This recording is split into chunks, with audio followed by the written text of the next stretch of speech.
page number 8 from the Competent Communication Manual. His objectives are to learn the value of props in speaking, select visual aids that are appropriate for his message and the audience, and use visual aids correctly with ease and confidence. Monkeynomics, 5 to 7 minutes. Please welcome me.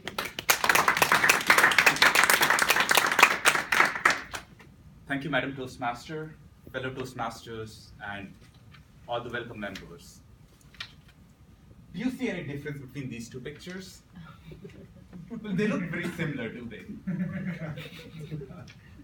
So if it's not our looks that differentiate us from animals, what is it? Anyone? Thinking brain? That's right. Prefrontal cortex or whatever. Here. Neurocortex. Exactly. Specifically self-awareness. That is great. All right, all great answers. So it's basically our brains, that helps us become more self-aware. It's the frontal cortex of our brain. We are the most intelligent species on Earth, on our planet, right? And we take great pride in being the most intelligent species. Yet, we make very stupid financial decisions. There's a financial recession every 6 to 10 years. People lose their homes, their jobs, their entire life savings. This makes me wonder why such an intelligent species like us makes really bad financial decisions. Well, there are two hypotheses for it. Number one, there are a few bad apples, such as your financial advisor, who rig the system in their own favor, thus increasing the risk in the financial system, which leads to these meltdowns. Two, it's not just a few bad apples. It could be that we are not as intelligent as we think we are. In fact, we could be dumb. A group of scientists at Yale actually decided to study these hypotheses. Now, how many of you know about Darwin's theory of evolution? Almost all of you, right? So you know that man evolved from apes or monkeys. So what the Yale scientists decided was they would study the behavior of monkeys to draw parallels to human behavior. All sounded great on paper. There was only one little problem. The monkeys do not use money. That's why you do not see them in a line behind you at an ATM machine or a grocery store, right? So the scientists thought, all right, let's do this. Let's teach monkeys how to use money. What they did was they actually created these metallic tokens and then trained monkeys how to use them in exchange for food or some other items. They designed some experiments. As you can see in this picture, the monkey here picks up the token, tries to find out what's going on, and then realizes he can hand it over to the human being, and he would get food in return. Very simple, right?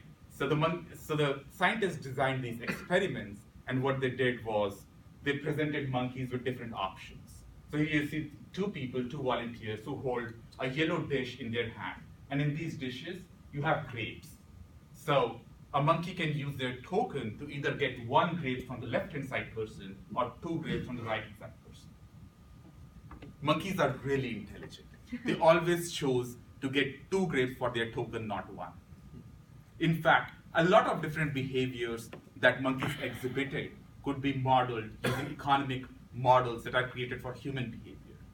I know Rahul talked about loss aversion. So scientists actually designed experiments to judge loss aversion as well. They found that even monkeys exhibit loss aversion. So, what's the takeaway from here? 2 things. One, yes, monkeys are probably better than your financial advisors at making some of the decisions, but they also exhibit similar biases that human beings have. Number 1 being overconsumption. None of the monkeys thought, all right, I've had enough food today, so I would just save this token to use tomorrow. No, they ate all the grapes that they got, and then just came out empty-handed. Same thing with us human beings, right? We consume and overconsume right now instead of saving for the future. We believe in instant gratification, such as the monkeys. That was number one. Number two, stealing. Some of these monkeys try to steal away the tokens from from human beings, from the other monkeys. I'm not saying that we human beings steal a lot, but that is the animal instinct that we have. A third one that is not on the board, but which Rahul talked about, was loss aversion. And this is something that was found in monkeys as well.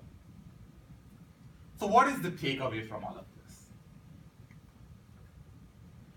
Before that, so these experiments prove the hypothesis that it's probably not just a few bad apples. Probably our brains are hardwired to think about financial decisions in a way that does not support all the financial systems that we have. So the takeaway is not that you should choose a monkey as your financial advisor because they are so cute. Sharon, do not do that. Please do not do that. Well, the takeaway is we need to be aware of our biases, our limitations, which Rahul pointed to as well, and then design all the systems around us to overcome these biases. And human beings are great at it. Let me give an example. We do not have wings. We cannot fly, right? So we created aeroplanes. We cannot breathe underwater. So we created submarines to go and explore the oceans. So here is something that you can do right away to make sure that you save more for the future. Scientists have found that we do not save enough because when we think of ourselves in the future, we have a very abstract view of who we will be or what we'll need. So what the scientists have researched is if you create your age-progressed image and post it somewhere where you'll be able to make a financial decision, you'll be actually thinking about yourself, how you look in the future. So I did exactly that. What I did was I went and downloaded this app called Aging Booth, and then this app creates an age progression image of me. You can pass it along. And I have this image here. So this is how I look today. This is how I look in 2051. Now, now if I post this image at a place where I'm making a financial decision, I would be thinking about this person of the future, and then I will be saving more and consuming less today. So the purpose of this speech is to make sure that you recognize your limitations and then to design the system around you to overcome these limitations.